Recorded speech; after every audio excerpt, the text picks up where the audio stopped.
Hello dear students, how are you? I hope you all are safe at home. Students, I will teach you today lesson 3 of history. The name of the lesson is the Delhi Sultanate. First you will read the lesson, then you will watch my video. Okay students, today I will teach you about slave and Khilji dynasty. Right students? So our first point is Delhi Sultanate. The ruler of the Ghurd Empire, present day central Afghanistan. Muhammad Ghor defeated Prithviraj Chauhan in the second battle of Tarai in 1192. Prithviraj Chauhan, he was defeated by Muhammad Ghori when in 1192. It was his second battle with Muhammad Ghori. When he was defeated in first battle in 1191, Muhammad Ghori was defeated by Prithviraj Chauhan. In second battle of Tarai, he was the winner, who Muhammad Ghori. And after advancing in India, he had to leave to protect the western boundaries of his empire. Right. That's why he come here, he looted India. He did not settle here. He went back, he looted and went back. But what he did there? Ghori had no heirs. Any son he was not having. Who could have taken the throne after his death? So his slaves, who worked as governor for him, ruled Delhi after his death. Thus came to pace of slave dynasty, right, in Delhi. This dynasty ruled from 1200 to 6. It was started and up to 1290 CE. Up to this time it was there. First ruler of slave dynasty was Qutbuddin Aibak, and he ruled Delhi 1206 to 1210. Right students? He was Muhammad Ghori's lieutenant in India. Means he was representing to Muhammad Ghori.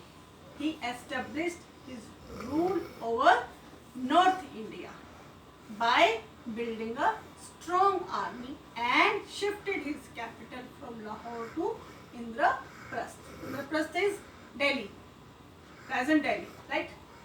In 4 years of his rule, he efficiently managed his territories and rightly received the title of Lakh Baksh, which means given of thousands and lakhs. His successors were called Mamluks, which means slave or son of slaves. Right? And then after Qutbuddin Aibak, who was the next ruler? Iltutmish. Right? He was his son-in-law, favorite son-in-law. Right? And he won. As he ascended on the throne, he won a series of battles to make his sultanate strong. Who? Iltutmish. He is considered as the real founder of this dynasty.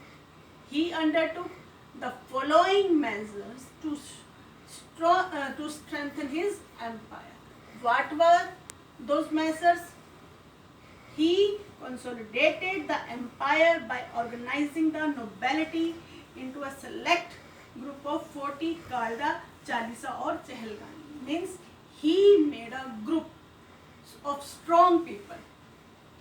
How many people were there? 40 people were there. Right? So it was, he named it Chalisa or Chehalgani. He organized the army in proper divisions. He divided the Sultanate into small and large tracts called iktas, which were given to nobles and officers instead of cash salaries for their services. Means in salaries they were not getting cash or jewelries, they were getting land. Right? He strengthened the northwestern frontier to protect his empire from Mongol attack. He attempted to suppress the internal revolt in Punjab, Sindh, Bengal and Bihar. He suppressed that revolt also. He introduced silver coins called tankas and copper coins called jetons. Right? And next slave ruler was Iltutmish's daughter Razia. Razia was a lady. He was his daughter. He was not feeling his sons as able as Razia was. Right? Razia Sultan did not last long because of the opposition from her courtiers. Why? Although she was a competent ruler than her brothers and had warrior skills to lead army in the battlefields, but her nobles did not like her. Why? They did not like her as a ruler. Why? Because it was not acceptable for them to take orders from a lady. What they did then? They hatched a conspiracy, revolt against her, removed her from the throne and killed her. Right? Now the next slave ruler was Ghiyasuddin Balban. He ruled 1265 to 1286. He was a principal advisor in the court of Mahmud before succeeding as a powerful ruler of the slave dynasty. Right? During his stint as a courtier, Balban understood the weaknesses of the Sultanate. There were some weaknesses in the Sultanate. He overviewed it, see keenly, understand it.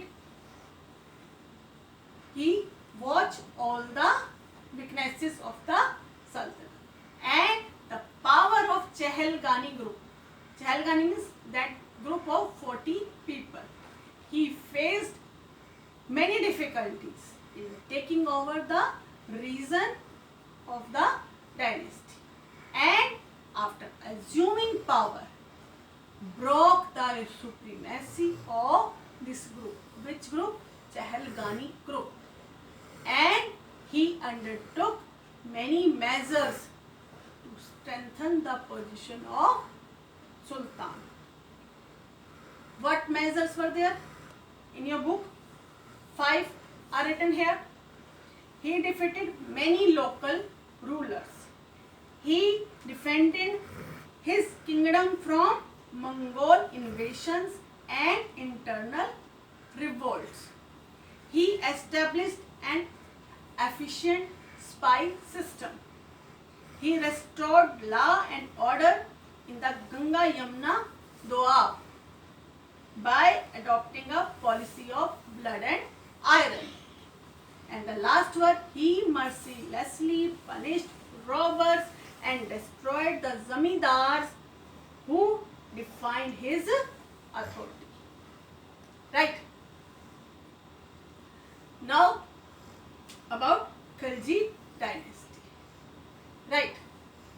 It was from 1290 to 1320 CE.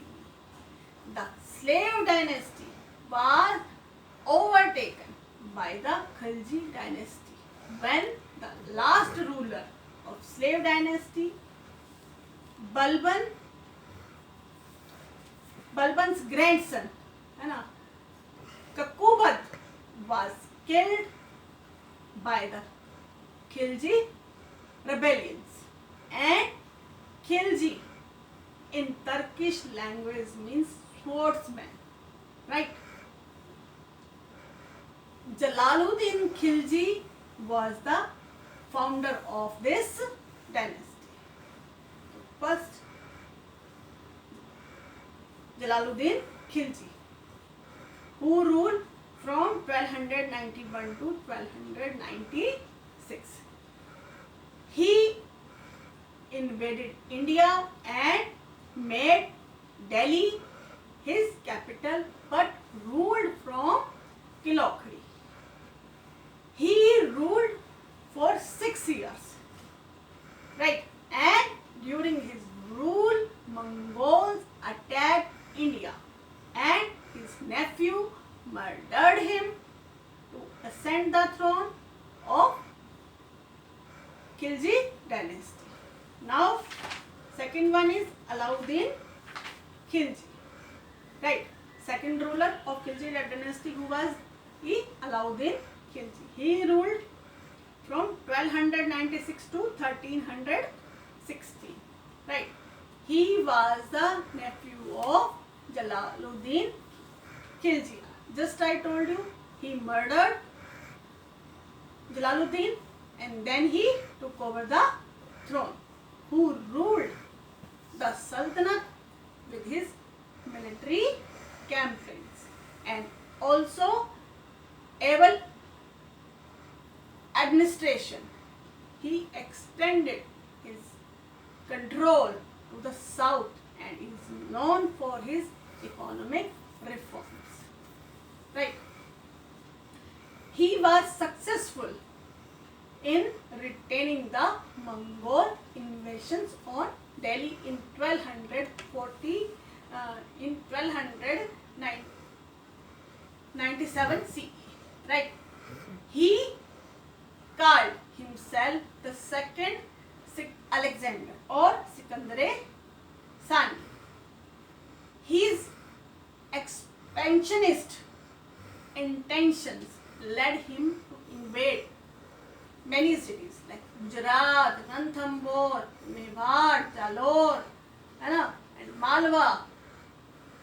And in 1301, with the help of his trusted general Malik Kafur, he invaded Devgiri in Deccan and defeated its king Ramchandra and Veer Pandya in South India.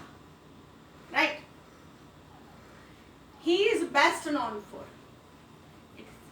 what he is best known? The conquest.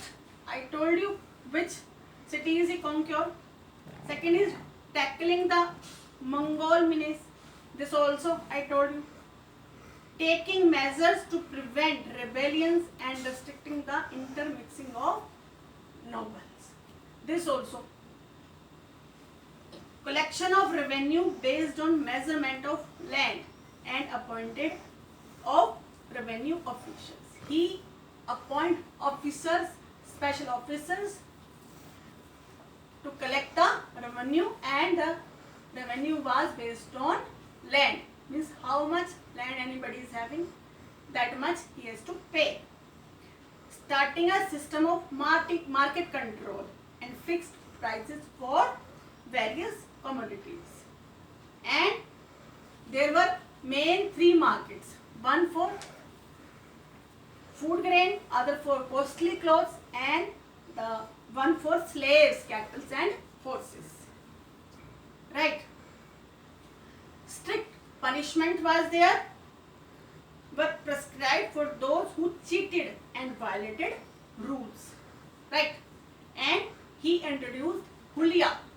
Hulia means the all description of every soldier. So any fake soldier should not come in his army. And Dag also. Dag means branding of horses. And the last was organizing a very efficient spy system. Very organized army he was having. Right? How he died, you know it. It is not written in your book. I will tell you.